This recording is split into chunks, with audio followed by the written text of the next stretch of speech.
Halo semua, kali ini saya akan membahas mengenai solusi kasus tantangan pengangguran Indonesia untuk pasar kerja global di era industri 4.0. Mari kita lihat fakta menarik berikut ini. Jika kita lihat porsi pekerja berdasarkan generasi per Februari 2021, berdasarkan survei Angkatan Kerja Nasional atau Sakernas, kita bisa melihat bahwa porsi terbesar dari angkatan kerja itu ada pada generasi millennials.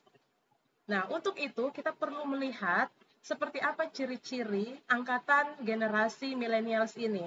Sebab generasi millennials ini adalah salah satu ujung tombak kesuksesan untuk masa depan negara kita yang tercinta untuk semakin maju dan maju.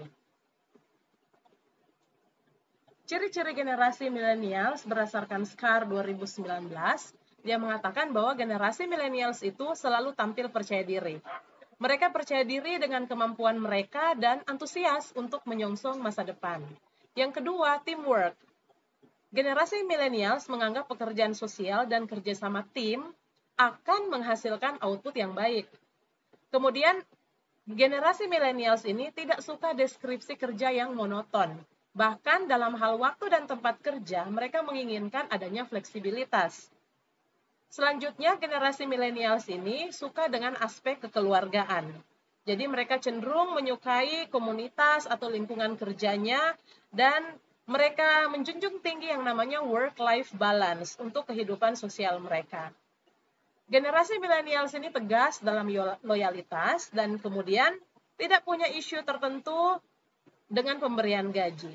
Gaji yang baik itu penting, tapi pengembangan diri untuk milenial itu lebih yang mereka harapkan. Memang memasuki industri 4.0 banyak sekali kekhawatiran yang muncul, seperti misalnya terjadi de-skilling atau kemungkinan tingkat pengangguran akan naik. Tetapi kalau kita menyikapinya secara positif dan kemudian kita berpikir secara optimis dengan mencari strategi-strategi yang dibutuhkan untuk supaya kita bisa ready untuk industri 4.0, saya pikir tantangan itu adalah bisa dijadikan sebagai batu loncatan untuk kita bisa maju. Nah, sekarang pada kesempatan ini saya akan membahas beberapa solusi untuk kekhawatiran tersebut berdasarkan teori pengembangan SDM. Teori yang pertama yang saya angkat adalah RBV teori atau Resource Based Theory. Seperti yang dikatakan oleh Seung 2011, dia bilang bahwa sumber daya manusia adalah penentu yang harus unik, langka, dan sulit ditiru. Saya pikir teori ini masih sangat relevan untuk kondisi atau situasi atau kita berada di zaman industri 4.0.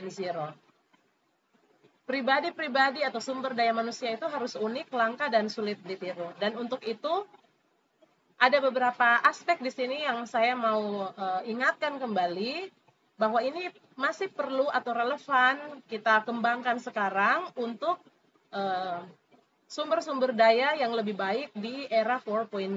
Yang pertama adalah komunikasi. Skill komunikasi ini harus ditingkatkan, bahkan jika ada yang belum diketahui itu harus ditingkatkan ya, atau dipelajari. Yang belum diketahui itu lebih dipelajari lagi. Nah, berbagai macam sumber atau materi-materi yang ada itu bisa dimaksimalkan untuk pengembangan diri dalam hal peningkatan skill berkomunikasi. Kemudian dalam hal komunikasi juga kita perlu menguasai misalnya contoh bahasa-bahasa yang sudah menjadi kebutuhan dalam berinteraksi dengan partner bisnis atau siapa saja yang berinteraksi teristimewa dalam kondisi industri 4.0 ini. Kemudian yang berikutnya adalah patos. Saya suka istilah patos ini karena istilah patos ini lebih ke bagaimana menjadi bijak ya dalam menghadapi situasi, bagaimana kita menempatkan diri kita menjadi lebih bijak. Dan kemudian ini berhubungan juga dengan bagaimana kita tetap respect ya, punya sikap respect dalam segala sesuatu. Apakah itu respect kepada orang lain, apakah itu respect terhadap waktu, atau respect terhadap sistem atau prosedur yang sudah ditetapkan. Dan yang terakhir adalah mengenai logos. Logos ini lebih bersifat kepada bagaimana menjadikan sumber daya manusia itu menjadi unik dalam hal pengetahuan. Istilahnya kalau anak muda sekarang, generasi millennials, mengatakan investasi leher ke atas. Jadi jika kita punya pengetahuan, punya skill yang kita kembangkan, yang punya ide-ide yang cemerlang, punya ide-ide yang kreatif, maka itu tidak bisa ditiru oleh robot.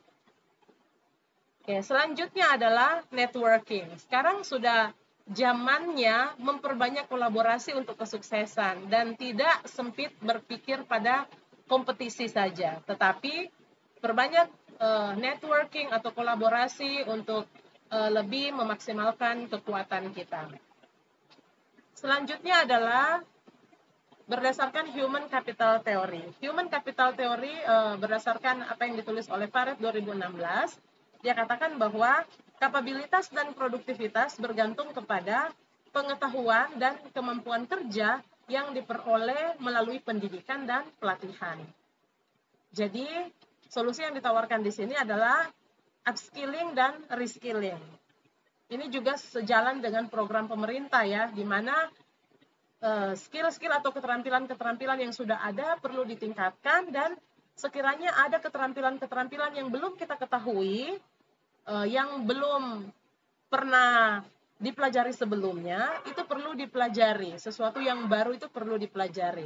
Kemudian terkait dunia pendidikan, sudah saatnya lebih banyak sekali didominasi oleh campur tangan ya, atau semacam kerjasama atau integrasi dengan dunia praktisi, sehingga link and match itu tercipta.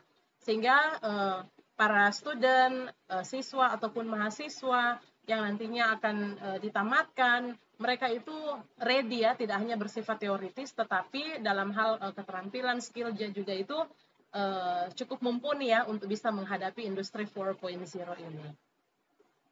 Yang terakhir adalah melalui pendekatan AMO, yaitu Ability, Motivation, and Opportunity. Di sini untuk ability sendiri itu sudah dibahas sebelumnya, yaitu untuk skill itu yang istilahnya sekarang keren adalah upskilling dan reskilling, itu penting. Kemudian experience, memberikan kesempatan, pengalaman supaya individu itu boleh berkembang. Kemudian yang berikutnya adalah motivation. Motivation itu sangat penting, dan generasi millennials ini adalah generasi yang sebenarnya dia bisa tanpa motivasi dari luar, itu bisa berasal dari internal. Cuman kalau misalnya komposisi motivasinya itu pas sesuai dengan ciri-ciri khas yang melekat, maka itu akan bisa memaksimalkan kinerjanya. Selanjutnya adalah opportunity. Nah, selain kita meningkatkan kompetensi karyawan, memiliki kultur organisasi yang baik, dan memberikan kesempatan bagi karyawan untuk berkembang, maka akan mampu bersaing di era industri 4.0. Dengan demikian, outstanding employee performance akan tercapai dan productivity up dari setiap organisasi itu akan terjadi, sehingga kita akan semakin maju dan benar-benar siap di era industri 4.0 ini. Ini adalah referensi yang saya ambil, dan terima kasih.